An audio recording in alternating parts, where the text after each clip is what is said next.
Hello guys, मैं पारस पटेल। आज आप लोगों को मैं बताने वाला हूं सीए फाउंडेशन में मैथमेटिक्स में थ्योरेटिकल डिस्ट्रीब्यूशन का एक set B exercise set B set जो एक्सरसाइज है उसका सेट बी का मैं सॉल्यूशन आप लोग को बताने वाला हूँ। ठीक है, उसमें सेट बी का सॉल्यूशन का फर्स्ट क्वेश्चन है आपके पास ये, what is the standard deviation. क्या पूछ रहा है अपने को? स्टैंडर्ड डेविएशन पूछ रहे हैं। किसका पूछ रहा है? Recovering 48 patient. तो ये 48 क्या है आपका? एन हो गया, n total number of patient हो गया। और ये प्रोबेबिलिटी ऑफ रिकवरिंग बोला है, तो यहाँ पर प्रोबेबिलिटी ऑफ सक्सेस दे दिया है। तो आपको एक चीज पता होगा कि P plus Q equals to 1 होता है। ये जब 0.75 आपको गिवन है तो P plus Q equals to 1, और यहां पर Q इक्वल्स टू क्या हो जाएगा? 0.25। कैसे आया? 1 माइनस 0.75 करेंगे 0.25। इसको बोलते प्रोबेबिलिटी ऑफ फेलियर। ये होता है आपका प्रोबेबिलिटी ऑफ सक्सेस, और ये होता है आपका एन। अब हमको यहाँ पे पूछा हुआ है स्टैंडर्ड डेविएशन। तो स्टैंडर्ड डेविएशन में बाइनोमियल डिस्ट्रीब्यूशन क्लियर होता है root over n p q. तो यहाँ पर एन की वैल्यू दी हुई है 48, जो टोटल नंबर ऑफ पेशेंट कितना है? 48। अब प्रोबेबिलिटी ऑफ रिकवरिंग कितना है? 0.75। तो इंटू 0.75 इंटू साथ में फेलियर कितना दिया है? क्यू की वैल्यू कितनी है? 0.25। जब इन सभी का हम लोग रूट कैलकुलेट करेंगे तब हमारे पास वैल्यू क्या आएगा, उस चीज को हम लोग कैलकुलेट करेंगे। तो 48 इंटू 0.75 इंटू 0.25, फाइनली जब कैलकुलेट करके रूट निकालेंगे तो फाइनल आंसर आएगा, यहाँ पे आपको मिलेगा 3। तो ऑप्शन नंबर डी जो है आपका आंसर हो जाएगा। ठीक है, उसके बाद हम लोग आते हैं सेकंड क्वेश्चन में। सेकंड क्वेश्चन में क्या बोला है यहाँ पे? सेकंड क्वेश्चन में आपको बोला है कि ये जो बाइनोमियल डिस्ट्रीब्यूशन है, x is a binomial distribution. देखो यहाँ पे मेंशन क्या है, कौन सा डिस्ट्रीब्यूशन ये? बाइनोमियल है। और एन कितना है हमारे पास? 20 है। तो mean of x, it is known that x is symmetric. देखो सिमेट्रिक बोला है तो इस केस में आपका जो पी है वो इक्वल्स टू किसका हो जाएगा? आपका क्यू की इक्वल्स टू हो जाएगा। तो ये कितना हो जाए? पी और क्यू सेम होगा। तो P plus Q equals to जब 1 होता है तो मैं इसको P लिख सकता हूँ, इसको भी P लिख सकता हूँ, तो इसको इक्वल्स टू 1। तो 2P इक्वल्स टू 1। तो P इक्वल्स टू क्या हो जाएगा? 1/2। और जब P 1/2 होगा तो यहाँ पे Q का वैल्यू कितना मिलेगा आपको? ये भी आपका Q हो जाएगा, क्योंकि मैंने मेंशन किया है P और Q इक्वल होंगे। क्यों इक्वल होंगे? क्योंकि यहाँ पे कंडीशंस क्या बोला है? सिमेट्रिक बोला है। दूसरा चीज आपको इसमें पूछा है कि what is the mean, mean निकालने के लिए बोलता है। तो यहाँ पर डिस्ट्रीब्यूशन कौन सा दिया? बाइनोमियल।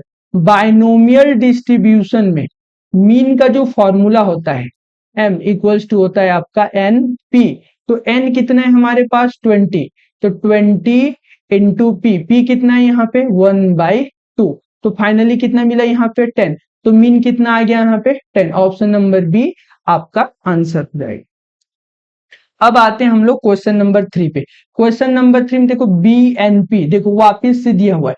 अब ये कौन सा डिस्ट्रीब्यूशन, ये हमको कैसे पता चलेगा? तो यहाँ पर मेंशन किया हुआ है बी। बी का मतलब होता है आपका बाइनोमियल। तो ये आपका कौन सा डिस्ट्रीब्यूशन है? Binomial distribution. ठीक है, एनपी इस तरीके से भी डिनोट किया जाता है। What would be the greatest value? Greatest value निकालने का फॉर्मूला होता है आपका n/4। ठीक है, अब इक्वल्स टू देखो n कितना दिया है? 16 दिया है। तो n की प्लेस पे कितना रखोगे? 16 डिवाइडेड बाई 4। कितना है आपको? आपके पास आंसर 4। तो 4 is the greatest value of the binomial distribution when n equals to 16। तो ऑप्शन नंबर बी जो है आपका आंसर है राइट। अब आते हैं हम लोग क्वेश्चन नंबर 4 में। क्वेश्चन नंबर 4 में कौन सा डिस्ट्रीब्यूशन बोला है? वापिस से देखो कौन सा डिस्ट्रीब्यूशन बोला है इसमें? बाइनोमियल डिस्ट्रीब्यूशन बोला है। और बाइनोमियल डिस्ट्रीब्यूशन में पैरामीटर 15 और 1/3 दिया। थोड़ी देर पहले देखो हमने यहाँ पे देखा था, ये क्या चीज दिखा था? बाइनोमियल को कैसे रिप्रेजेंट करते हैं? B n p. तो वही चीज है यहाँ पे, जब बाइनोमियल का आप रिप्रेजेंट करोगे बी एन कॉमा पी, तो ये जो फर्स्ट पैरामीटर है आपका 15, ये n को रिप्रेजेंट कर रहा है क्योंकि पहले n लिखा हुआ है। और ये जो सेकंड पैरामीटर है 1/3, ये p को रिप्रेजेंट कर रहा है क्योंकि यहाँ पे p लिखा हुआ है। अब बोला है कि what is the value of mode of the distribution, mode. ठीक है, और ये मोड किसका निकाल रहे हैं हम लोग? बाइनोमियल का निकाल रहे हैं। तो बाइनोमियल में मोड निकालने का फॉर्मूला होता है मोड इक्वल्स टू होता है NP प्लस P। तो NP कितना है यहाँ पे आपके पास N 15 है, P 1/3 है और प्लस 1/3। जब आप इसको सिंप्लीफाई करो तो 3 1 जा 3, 3 5 जा 15, कितना मिला आपको 5.33। ये किस में आया आपका डेसिमल में आया। तो हमारा आंसर क्या कंसीडर करेंगे, इसको हम लोग 5 कंसीडर करेंगे क्योंकि ये डेसिमल में आया। लोवेस्ट इसमें जो लेस इंटीजर है उसको लेते हैं। तो फाइनल आंसर यहाँ पे क्या हो जाएगा आपका बी हो जाएगा क्योंकि इसमें डेसिमल में आया है। अगर ये परफेक्ट इंटीजर नंबर आता, ठीक है, जैसे कि परफेक्ट इंटीजर कहने का मतलब है कि अगर इसकी वैल्यू, ये जो मोड है इसके बाइनोमियल में मोड के लिए देखो क्या क्या होता है। अगर हम लोग मोड निकाल रहे हैं बाइनोमियल में तो दो कैटेगरी होती है। First NP plus P।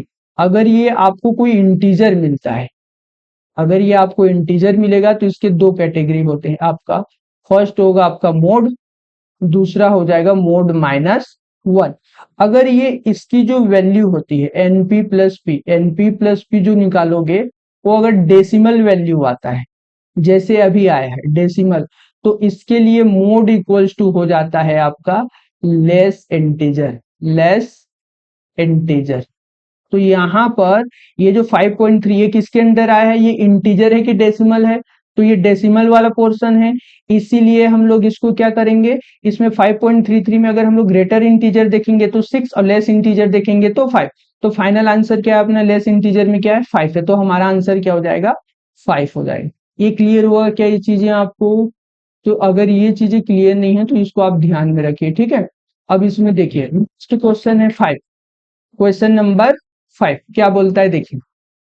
इसको फिलहाल आप ध्यान रखिएगा, मैं इसको आप मार्क कर दे रहा हूं ताकि आप लोगों को जो है ये क्लियर है,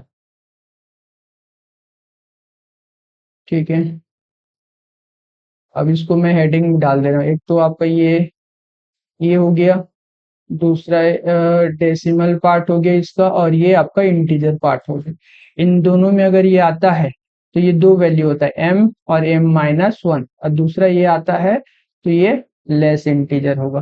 किसके लिए है ये जो मोड है वो किसके लिए, बाइनोमियल डिस्ट्रीब्यूशन के लिए, जो मैंने मोड का फॉर्मूला बताया है। इस चीज को आप ध्यान रखिएगा। चलिए ठीक, अब हम लोग आगे जाते हैं।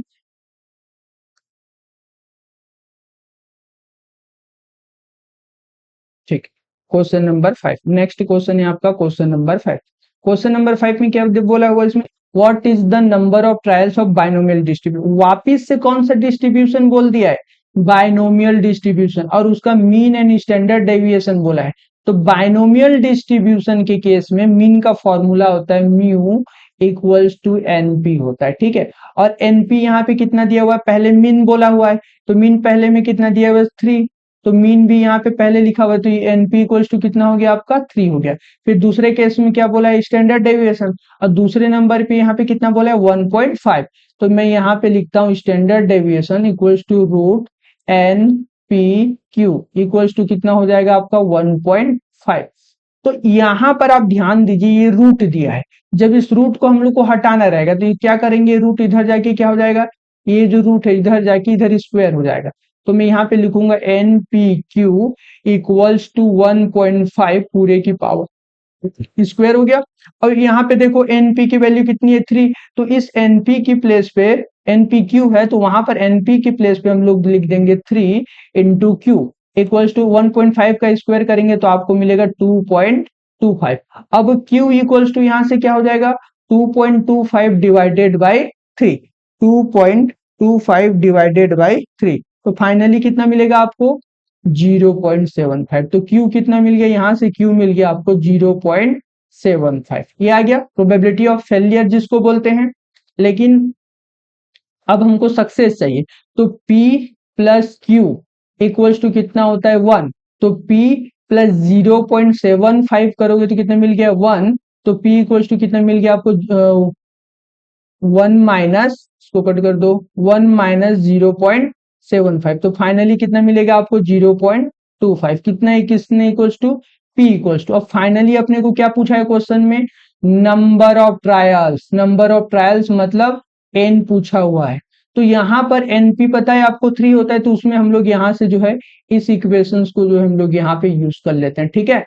तो हमारे पास एन पता नहीं है, पी की प्लेस पे रखेंगे 0.25 और इक्वल्स टू में है आपके पास 3, तो यहाँ पर एन इक्वल्स टू हो जाएगा 3 डिवाइडेड बाई 0.25। तो फाइनली एन इक्वल्स टू कितना हो जाएगा, 3 डिवाइडेड बाई 0.25 करोगे तो 12, कितना मिल रहा है आपको 12। तो ये जो 12 है ऑप्शन नंबर डी आपका आंसर हो जाए। क्लियर है, समझ में आया क्या? ठीक, अब हम लोग आगे बढ़ते हैं क्वेश्चन नंबर 6 को लेकर। क्वेश्चन नंबर 6 क्या बोल रहा है इसमें, what is the probability of getting 3 heads if 6 unbiased coins are tossed simultaneously. ठीक है, गेटिंग 3 हेड्स बोला है, ठीक है।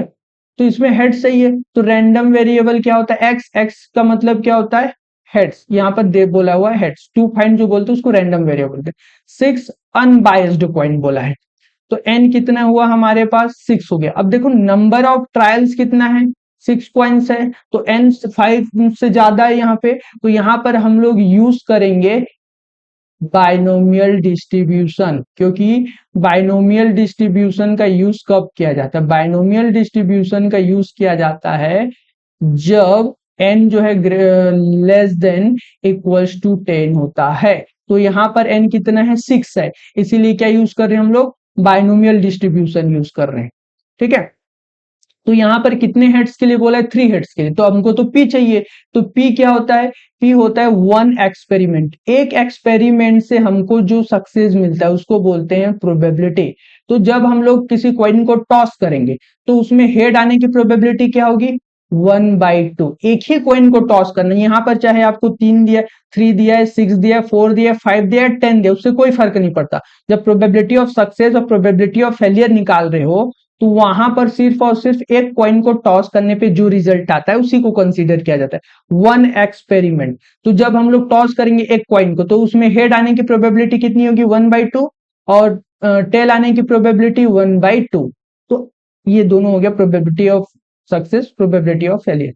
चलिए, हमको फॉर्मूला में बोला NCX इंटू पी की पावर x इंटू क्यू की पावर n-x, किसका फॉर्मूला है ये, प्रोबेबिलिटी ऑफ x, किसके लिए, बाइनोमियल डिस्ट्रीब्यूशन के लिए। तो हमारे पास कितने का बोला हुआ है यहाँ पर, कितने नंबर ऑफ हेड्स चाहिए यहाँ पे, 3 नंबर ऑफ हेड्स चाहिए।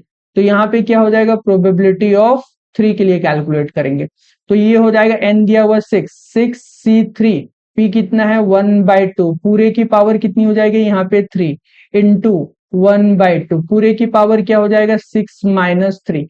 तो यहाँ पे मैं इसको सिंप्लीफाई करूंगा, यहाँ 3 लिखा हुआ है तो 3 टाइम जो इसको बैकवर्ड डायरेक्शन में एक्सपांड करूंगा, 6 × 5 × 4 डिवाइडेड बाई 3 × 2 × 1, और ये हो जाएगा आपका 0.5, मैंने इसको डेसिमल में ले लिया, 0.5 की पावर 3 इंटू ये भी हो जाएगा 0.5 की पावर 3। तो फाइनली जब इसको सिंप्लीफाई करेंगे 3 × 2 = 6, तो ये 6 इससे कट गया, ए आया 20। तो यहाँ पे हम लोग लिखेंगे 20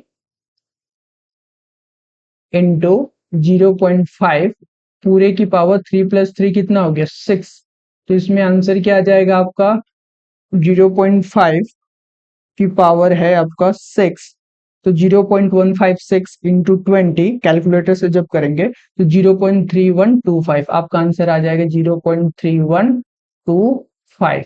तो फाइनली हमको एग्जैक्टली 3 हेड्स के लिए कितना मिल गया, 0.3125, ये आपका आंसर हो जाएगा। क्लियर हुआ? ठीक, अब आते हैं नेक्स्ट क्वेश्चन में, क्वेश्चन नंबर 7।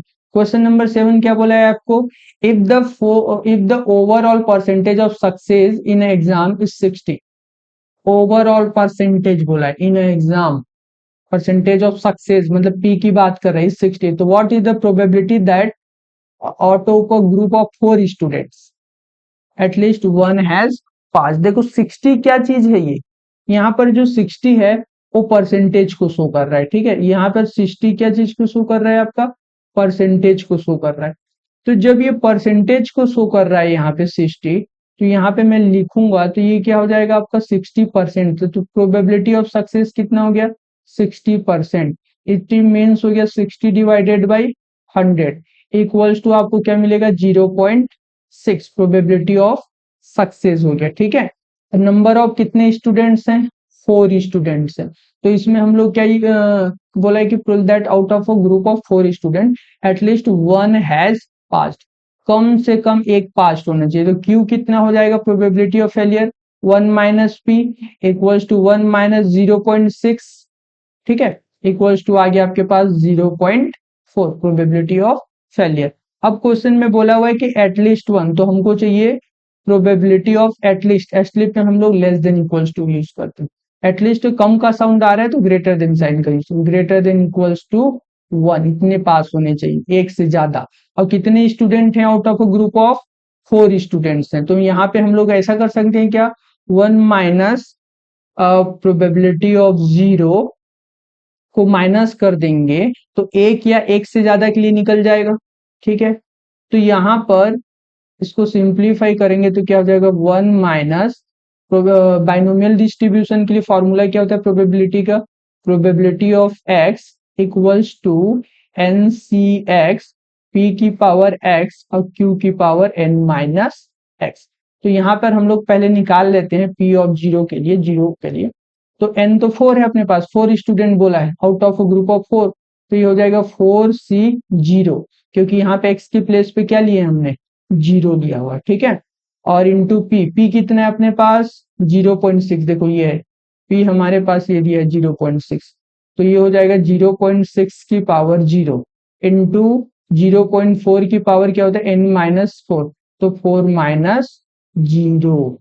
ठीक है, तो फाइनली जब इसको सॉल्व करोगे तो इसकी वैल्यू 1 आएगी, इसकी भी वैल्यू 1 आएगी, क्योंकि पावर 0 तो उसकी वैल्यू 1 होती है, और अगर यहाँ पे 0 है तो इसकी भी वैल्यू 1 होती है। 0.4 की पावर 4, तो 0.4 की पावर अगर आप 4 करेंगे तो आपके पास आंसर आएगा 0.0256। ठीक है, तो फाइनली यहां से आपको मिलेगा 0.0256। किसकी प्रोबेबिलिटी है, प्रोबेबिलिटी ऑफ 0, मतलब कोई भी जो है पास नहीं होगा, लेकिन एटलीस्ट पास होने के लिए इसको क्या करेंगे अपने को 1 से माइनस करना पड़ेगा। तो 1 माइनस 0.0256, तो फाइनली आपको मिलेगा यहां से 0.9744, 0.9744, ये आपका आंसर होगा। तो देखो यहाँ पर क्या कौन सा ऑप्शन है, ऑप्शन नंबर बी आपका आंसर हो जाएगा 0.974। ठीक है, जब भी एटलीस्ट बोल रहा है तो एटलीस्ट में साउंड कैसा आ रहा है आपका, एटलीस्ट में साउंड आ रहा है यहाँ पे कम का साउंड आ रहा है, तो यहाँ पर हमेशा greater than equals to sign लगाना। एटमोस्ट बोलता है आपको, एटमोस्ट, तो वहां पे ज्यादा का साउंड आ रहा है तो वहां पे हमको less than equals to sign लगाना। इस चीज को आप ध्यान रखिएगा। नेक्स्ट क्वेश्चन है आपका क्वेश्चन नंबर 8। क्वेश्चन नंबर 8 में क्या बोला है, what is the probability of making 3 correct guesses in 5 true false answer type question. देखो n कितना है हमारे पास, n कितना है, n इक्वल्स टू 5, ये मिल गया आपको, और 3 करेक्ट गेसेस बोला है तो x इक्वल्स टू कितना है आपके पास 3। अब यहाँ पर ट्रू फॉल्स क्वेश्चन है तो उसमें सही भी हो सकता है गलत भी हो सकता है, तो प्रोबेबिलिटी ऑफ सक्सेस क्या हो जाएगा, एक का हो जाएगा 1/2 और q का कितना हो जाएगा 1/2। हमको तो मेकिंग 3 करेक्ट गेसेस बोला है, एग्जैक्टली 3 बोला है, इसीलिए हम लोग सिर्फ और सिर्फ प्रोबेबिलिटी ऑफ 3 कैलकुलेट करेंगे, क्योंकि एग्जैक्टली 3 बोला है। अब यहाँ पे आते हैं हम लोग का कि n हमारे पास कितना है 5 है, इसीलिए हम लोग यहाँ पे क्या यूज करेंगे, बाइनोमियल डिस्ट्रीब्यूशन यूज करेंगे, बाइनोमियल डिस्ट्रीब्यूशन। अब ये कैसे पता चला n5 है तो बाइनोमियल डिस्ट्रीब्यूशन, इधर देखो थोड़ी देर पहले मैंने एक क्वेश्चन में आपको मेंशन किया था कि यहाँ पर जो n है अगर वो लेस देन इक्वल्स टू 10 आ रहा है तो वहां पे बाइनोमियल यूज करते हैं हम लोग। तो यहाँ पर जो आपका n है वो भी आपका कितना है 5 है, मतलब लेस देन 10 है, तो वहां पे क्या यूज करेंगे, बाइनोमियल डिस्ट्रीब्यूशन यूज करेंगे। तो बाइनोमियल के लिए प्रोबेबिलिटी निकालने का फॉर्मूला क्या होता है, probability of x equals to n C x p की पावर x और q की पावर n माइनस x, ये चीज होता है। तो यहाँ पर आप ध्यान दीजिए, हमको प्रोबेबिलिटी ऑफ 3 चाहिए तो उसकी वैल्यू को मैं यहाँ पे पुट अप कर रहा हूँ। तो ये हो जाएगा probability of 3 equals to n कितना है हमारे पास 5, तो 5C3 एग्जैक्टली हमको 3 करेक्ट गेसेस के लिए बस बोला है, ना कम ना ज्यादा, एग्जैक्ट 3 करेक्ट गेसेस के लिए, इसीलिए सिर्फ हमने प्रोबेबिलिटी ऑफ 3 कैलकुलेट किया है। साथ में इनटू सक्सेस है अपने पास 1/2, तो मैं इसको लिख दूं 0.5। ठीक, 0.5 की पावर क्या हो जाएगा 3 इंटू 0.5 की पावर कितना हो जाएगा ये 2, 5 माइनस 3 करोगे तो 2 आएगा। अब जब इसको सिंप्लीफाई करोगे तो ये हो जाएगा 5 into 4 into 3 divided by 3 into 2 into 1, साथ में ये हो जाएगा 0.5 की पावर 5।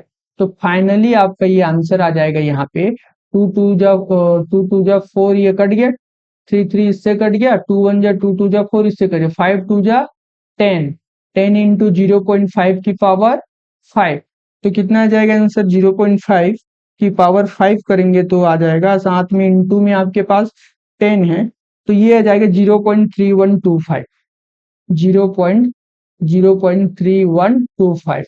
देखिए ऑप्शन में ये कहां पर है 0.3125, ऑप्शन नंबर ये आपका आंसर हो। क्लियर है, समझ में आया? ठीक, अब आते हैं हम लोग क्वेश्चन नंबर 9 में। क्वेश्चन नंबर 9 में बोला है कि if the standard deviation of a Poisson variate. अब देखो बाइनोमियल का हमने बहुत सारा क्वेश्चन सॉल्व कर लिया, लेकिन यहाँ पर आ गया अब वापस से Poisson distribution, Poisson distribution of बोल दे तो स्टैंडर्ड डेविएशन दे दिया है। ठीक है, एक और चीज यहाँ पे आप ध्यान रखिएगा, पॉइजन डिस्ट्रीब्यूशन का यूज हम लोग कब करते हैं, जब n greater than equals to 10 और या फिर वहां पे बोला होगा मेनी टाइम्स।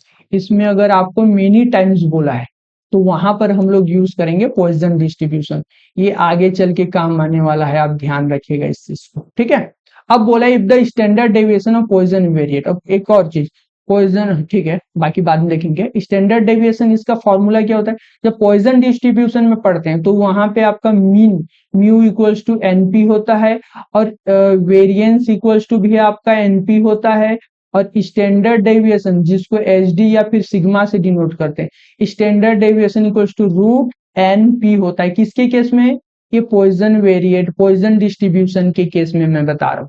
हमको क्या गिवन है इसमें, if the standard deviation of Poisson variate is 2, मतलब स्टैंडर्ड डेविएशन गिवन, तो मैं यहाँ पे लिख देता हूँ इसको इक्वल्स टू करके 2, क्योंकि ये दिया हुआ है। अब रूट हटाएंगे तो दोनों साइड क्या हो जाएगा स्क्वायर, तो एनपी इक्वल्स टू क्या मिल गया आपको, 2 का स्क्वायर करेंगे तो 2 का स्क्वायर, अब 2 का स्क्वायर कितना होता है 4, तो एनपी को हम लोग और क्या बोलते हैं म्यू, तो म्यू कितना मिल गया आपको 4, किसके लिए, पॉइजन वेरिएट के लिए। अब हमको बोला है प्रोबेबिलिटी ऑफ 1.5 और 2.9। अब यहाँ पे आप ध्यान दीजिएगा कि इस नंबर लाइन में, ठीक है, नंबर लाइन में एक वैल्यू होता है आपका 1, फिर 2, फिर 3, तो हमको जो ये वैल्यू दिया है वो कितना दिया 1.5, ये यहाँ पे दिया है 1.5, और एक वैल्यू यहाँ पे दिया है 2.9। इन दोनों के बीच में कौन सा इंटीजर आ रहा है 2, एक ही इंटीजर है इन दोनों के बीच में, तो हम लोग निकालेंगे प्रोबेबिलिटी ऑफ 2। ठीक है, तो यहां पर हम लोग कैलकुलेट करेंगे प्रोबेबिलिटी ऑफ 2, तो प्रोबेबिलिटी ऑफ 2 का फॉर्मूला हो जाएगा ई की पावर एम, हमारा फॉर्मूला होता है माइनस एम इंटू एम की power x divided by x factorial, ये होता है पॉइजन डिस्ट्रीब्यूशन के लिए फॉर्मूला। तो यहाँ पर ई की पावर एम, एम मतलब म्यू, म्यू कितना दिया अपने पास 4, तो ई की पावर ये हो जाएगा -4, ए की पावर -4 इंटू में 4 की पावर कितना है यहाँ पे 2, और डिवाइडेड बाई आपका 2 फैक्टोरियल। जब इसको आप सिंप्लीफाई करेंगे तो 4 का स्क्वायर 16, 16 डिवाइडेड बाई 2 करेंगे तो 8 आ जाएगा, और 8 डिवाइडेड बाई हो जाएगा आपका e की पावर में कितना होगा +4, तो फाइनली 0.1465, 0.1465 आपका ये आंसर हो जाएगा ऑप्शन नंबर 1465। हाँ, हमारा फाइनल आंसर आ रहा है 0.1465। अब इसके नियरेस्ट कौन आ रहा है 0.14, अगर मैं इसको 1465, तो 0 पॉइंट में अगर 144 के अराउंड जाता हूं तो इसमें 2 माइनस करूंगा तो 0.44 आऊंगा, लेकिन इसमें अगर मैं 4 प्लस करूंगा तब जाके 0.15 आ गया, तो ज्यादा नियरेस्ट कौन सा ये है, इसीलिए ऑप्शन नंबर डी को जो है हम लोग मार्क करेंगे। क्लियर हुआ, समझ में आया? जब आप इसको सॉल्व करेंगे तो ये आंसर मिल जाएगा। और यहाँ पे देखो, यहाँ पे एक दिक्कत ये आता है कि e की पावर -4 को कैसे सॉल्व करें। तो यहाँ पे जब आप इसको सॉल्व करोगे, मैं इसको बता दे रहा हूँ, बाद में रफ कर दूंगा। तो इसको लिखना आप 16 डिवाइडेड बाई 2, एक हो गया। दूसरा 1 अपॉन ई की पावर कितना आएगा 4, तो यहाँ पर हो जाएगा 2 1 जा 2 8 जा, और ये मिलेगा 8 अपॉन 2.718 आपका ई की वैल्यू होती है। तो इसकी भी पावर क्या कर दोगे 4, तो जब आप ये सिंप्लीफाई करोगे तो 0.1465 आपको मिलेगा। ठीक है, क्लियर हुआ, समझ में आया? ठीक, मैं इसको अभी यहाँ पे ब्रेक डालता हूं और आगे क्वेश्चंस में करता हूं। ठीक है, बोला है कि if the mean of a, next question है आपका question number 10, if the mean of a Poisson variable x is 1। अब देखो वापिस से कौन सा डिस्ट्रीब्यूशन आ गया, पॉइजन, पॉइजन डिस्ट्रीब्यूशन बोल दिया यहाँ पर। अब पॉइजन के लिए मीन का फॉर्मूला क्या होता है, म्यू इक्वल्स टू एनपी। मैंने थोड़ी देर पहले बताया था आपको, इधर ध्यान दो। पॉइजन डिस्ट्रीब्यूशन में जो ये मीन होता है वो भी एनपी होता है, वेरिएंस भी एनपी होता है, और स्टैंडर्ड डेविएशन रूट एनपी होता है। तो इस चीज को आप ध्यान रखिएगा। ठीक है, जैसे यहाँ पे मैं कलर चेंज करता हूँ पेन का, जिससे आपको थोड़ी सी क्लैरिटी आएगी। कहाँ गया, ठीक। अब ठीक है, मीन का फॉर्मूला कितना दिया, यहाँ पे 1 दिया। देखो बोला हुआ है मीन किसका, पॉइजन का। इज मतलब इक्वल्स टू कितना है, 1 है, तो मैं इसके लिखूंगा इसके प्लेस पे 1। तो 1 इक्वल्स टू क्या हो जाएगा, 1 इक्वल्स टू एनपी, ये हो गया। अब हमको बोला है कि probability of x, the value of at least 1 बोला है, एटलीस्ट 1 के लिए बोल रहा है यहाँ पे।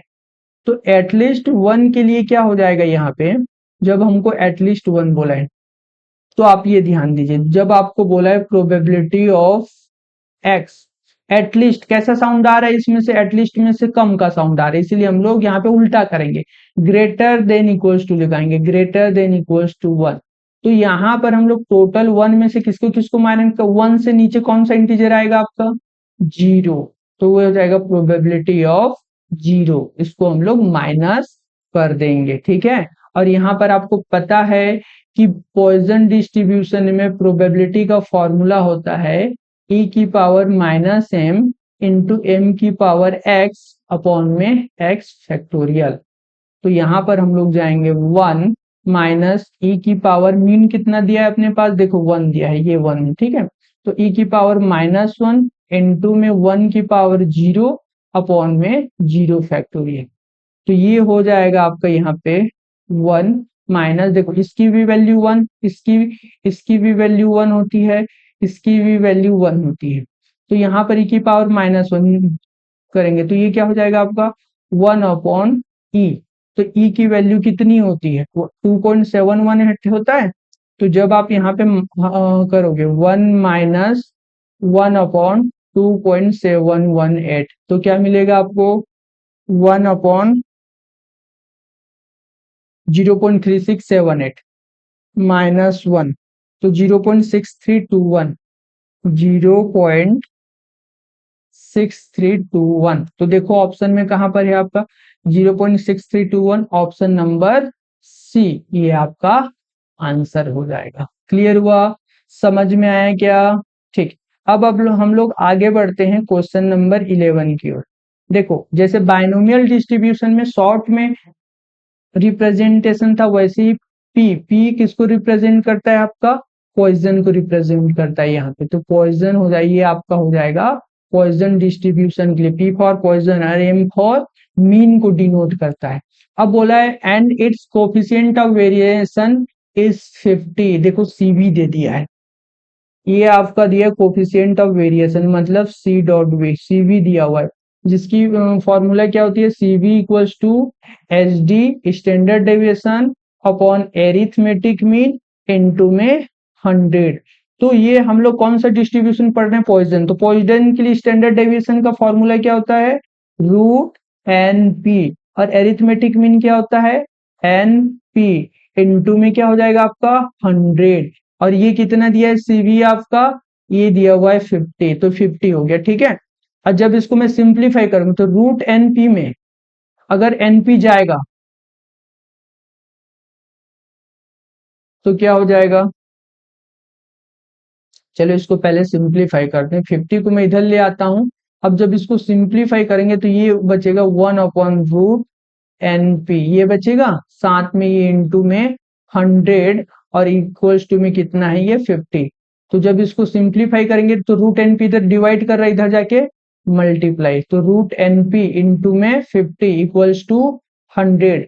तो रूट एनपी इक्वल्स टू आ जाएगा आपके पास 100 डिवाइडेड बाई 50 इक्वल्स टू कितना आ गया आपके पास, 2 आ गया। क्लियर हुआ।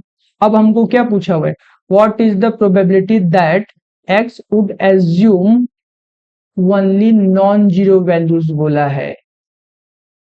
तो यहां पर तो एनपी आ गया, लेकिन यहां से अभी हमको तो मीन निकालना है ना। तो ये एनपी इक्वल्स टू क्या हो जाएगा, रूट जो है ये जब ये रूट इधर शिफ्ट होगा तो इसका स्क्वायर हो जाएगा।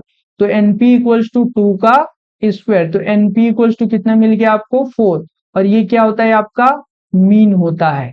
अब हमको बोला है प्रोबेबिलिटी ऑफ एक्स, मतलब इसको मैं लिखूंगा पी ऑफ एक्स, इसको निकालना है। Would assume only non zero values बोला है, मतलब नॉन जीरो कौन कौन से होंगे, बहुत सारे होंगे नॉन जीरो में। ये हो जाएगा probability of greater than equals to 1 हो जाएगा नॉन जीरो में।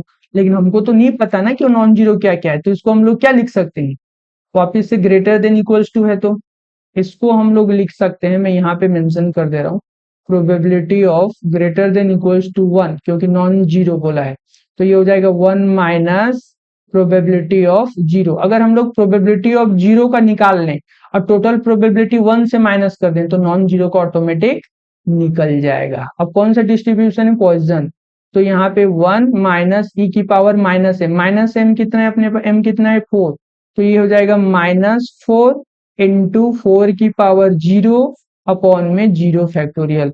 जब आप इसको सॉल्व करेंगे, देखो ई की पावर -4 को कैसे सॉल्व करना है मैंने यहाँ पे बताया था, ये देखो जब ये आएगा तो यहाँ पे जब आप सिंप्लीफाई करोगे तो ई की -4 को नीचे लेकर जाना और 2.78 की पावर 4 कर देना, फिर वो आ जाए।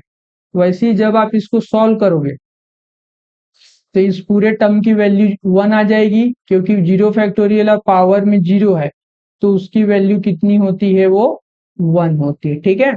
तो जब मैं इसको सॉल्व करूंगा तो आपका आंसर आ जाएगा ई की पावर कितना है -4, और साथ में क्या करेंगे -1, तो 0.9816, 0.9816। अब नियरेस्ट वैल्यू कौन सा है, 0.9816, ये, तो इसको हम लोग मार्क कर देंगे ऑप्शन नंबर बी को। ठीक है, क्लियर हुआ, समझ में आए क्या, ठीक।